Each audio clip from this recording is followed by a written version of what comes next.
मेरे प्यारे देशवासियों, सर्वप्रथम संसार में जन्मे तमाम वो महापुरुष जिन्होंने इंसान के लिए काम किया, जिन्होंने समता, स्वतंत्रता, बंधुता, न्याय के लिए काम किया, जिन्होंने अपने प्राय से ऊपर उठकर इंसानियत और मोहब्बत के लिए काम किया, जिन्होंने मानव के बीच के अंतर को कम किया, मैं तमाम उन महापुरुषों को कोटि कोटि नमन करता हूँ।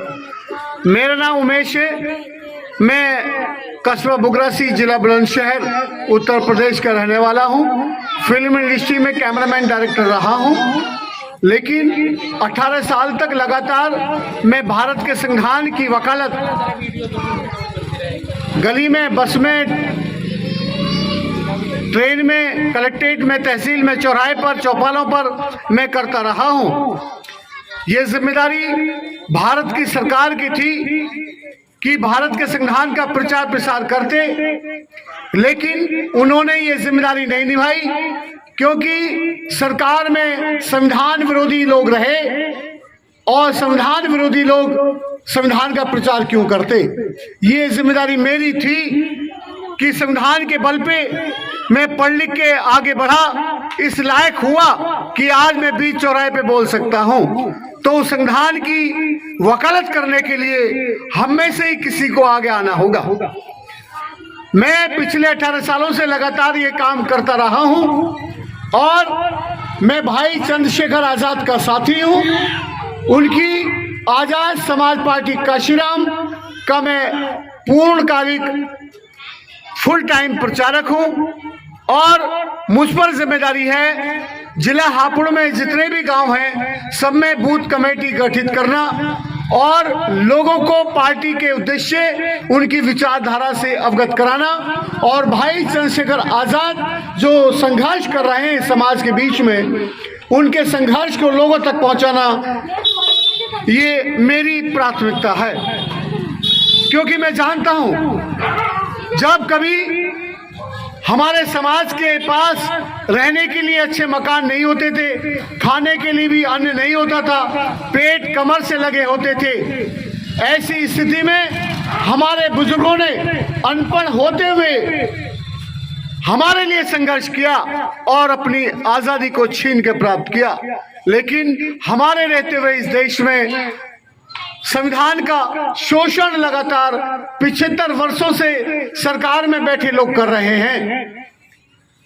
तो इस शोषण को रोकने के लिए हमारी जिम्मेदारी बन जाती है कि हमें संविधान के हक में, संविधान की वकालत करने के लिए हमें खड़ा होना चाहिए, क्योंकि इस संविधान की बदौलत हमें आजादी मिली और हमको जानवरों से इंसान बनने का अवसर मिला। हमारे लोगों को इस देश में डॉक्टर, इंजीनियर, अधिकारी, वकील बनने का अवसर मिला।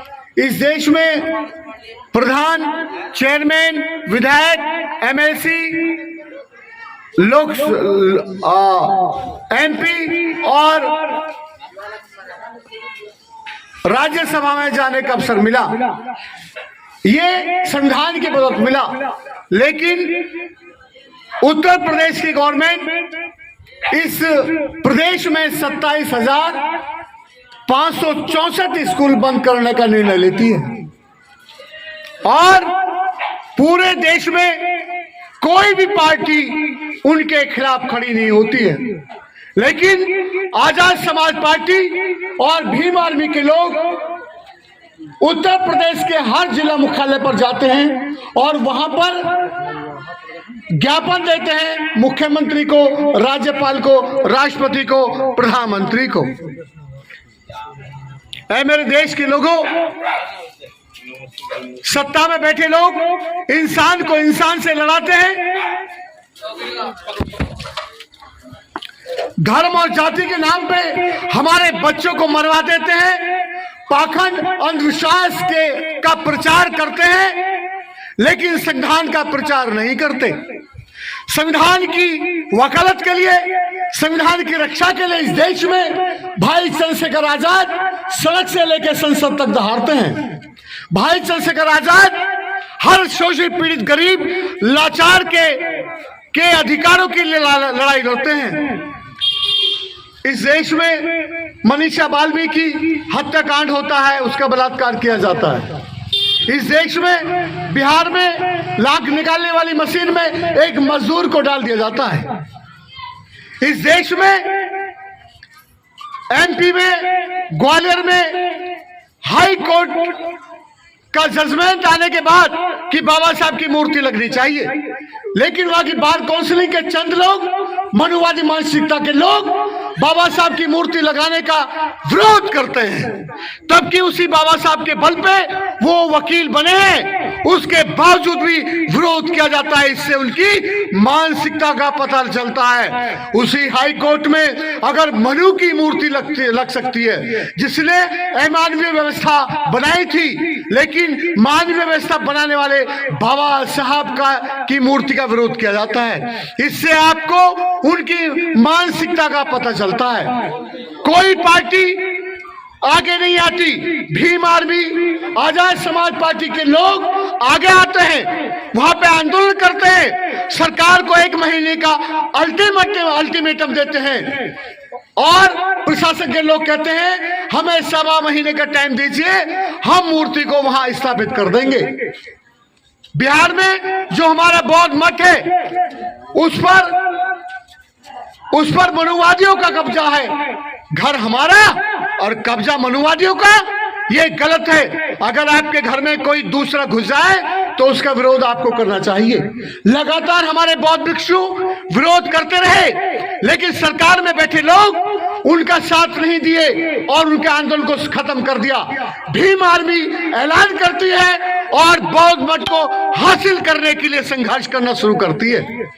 इस देश में जब भी कहीं भी कोई भी शोषण होता है, हमारी बहन बेटियों के बलात्कार से लेके बच्चों की शिक्षा तक और हमारे रोजगार से लेके और निजीकरण जो किया जाता है इस देश में, और एनआरसी का मुद्दा हो, जामा मस्जिद का मुद्दा हो, संबल मस्जिद का मुद्दा हो, और चाहे वो जितने भी हक हकूक आवाम के खत्म किए जाते हैं, वहां कोई नहीं बोलता। लोग एसी के मकानों में बैठे रहते हैं, वो उनको अपने घर के झगड़ों से फुर्सत नहीं है। लेकिन भाई चंद्रशेखर आजाद ने एक कसम खाई है कि मैं जब तक मरूंगा अपने खून की एक एक बूंद कुर्बान संविधान को बचाने के लिए करूंगा। ऐ मेरे देश के लोगों, ऐ मेरे हापुड़ के लोगों, क्या ये आपकी जिम्मेदारी नहीं है? मैं जानता हूं आप बहुत जिम्मेदार लोग हैं। हापुड़ के लोगों ने क्रांति की है बीपी मौर्य साहब के साथ मिलकर, और जब दलित सेना पासवान जी बना रहे थे तब भी हापुड़ के लोग ही उनके साथ खड़े हुए थे। और जब हापुड़ के आसपास के लोग, गांव के लोग अपनी जाति बताने में डर लगता था, नए कपड़े पहनकर गांव से बाहर निकलने में भी डर लगता था, लोग डरते थे। ऐसे समय में हापुड़ के लोगों ने अपने समाज का मान सम्मान बचाने के लिए लड़ाई लड़ी, संघर्ष किया, और हापुड़ के आसपास के लोग बीपी मौर्य साहब के बदौलत बोलना सीखे।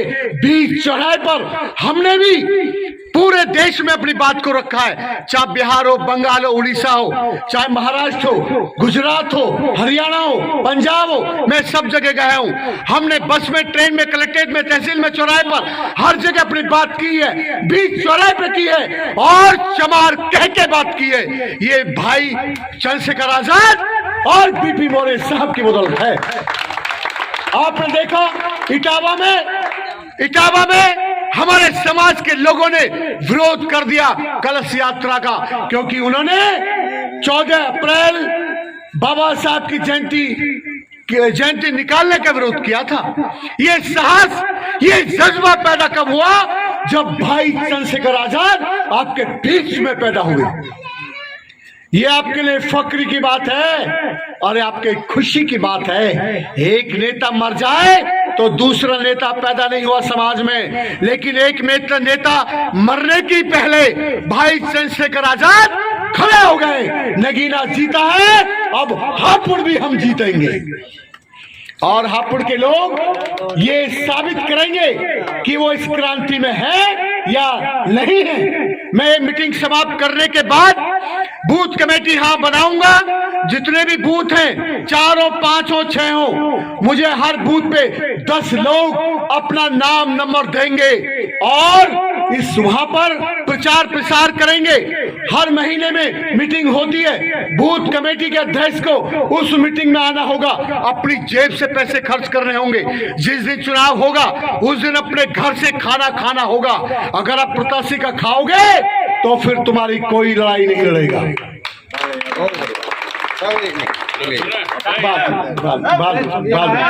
बाद में भाई साहब प्लीज, बाद में मैं आपकी पीड़ा सुनूंगा। मैं आपकी पीड़ा सुनूंगा भाई साहब।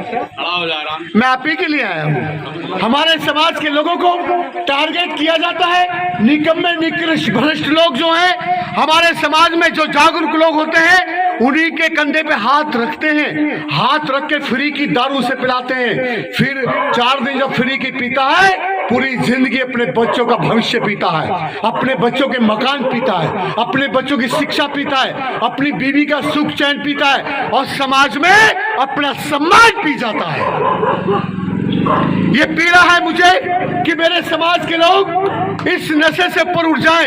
ये पीड़ा है मुझे मेरे समाज के लोग पाखंड से ऊपर उठ जाएं। मुझे पीड़ा है मेरे समाज के लोगों ने जैसे क्रांति की है और अपनी बराबरी को छीन के प्राप्त किया है, वैसे ही मेरे समाज के लोग मानवतावादी व्यवस्था में जो ऐसी सरकार जो संविधानवादी हो, ऐसी सरकार जो संविधान को पूरी तरह लागू करती हो, ऐसी संविधान के साथ ऐसी सरकार बनाने वाले लोगों के साथ संघर्ष करें और एक अच्छे भारत का निर्माण करें, जहां पे कोई ऊंचा ना हो, कोई नीचा ना हो, कोई छोटा ना हो, कोई बड़ा ना हो, कोई लैंड लॉर्ड ना हो, कोई लैंड लेस ना हो, कोई खा का ना मरे और कोई भूखे पेट ना मरे। हर व्यक्ति को यह शिक्षा का बराबरी का अधिकार होना चाहिए। जहां अमीर का बच्चा पढ़ता है वहां गरीब का भी पढ़ना चाहिए। हर व्यक्ति का इलाज जहां अमीर का होता है वहां गरीब का होना चाहिए। हर व्यक्ति को अवसर की क्षमता जो अमीर को है वो गरीब को भी होनी चाहिए। इस देश में हम ऐसी व्यवस्था चाहते हैं जहां हर कोई बराबर हो, सबको बराबरी का अधिकार होना चाहिए।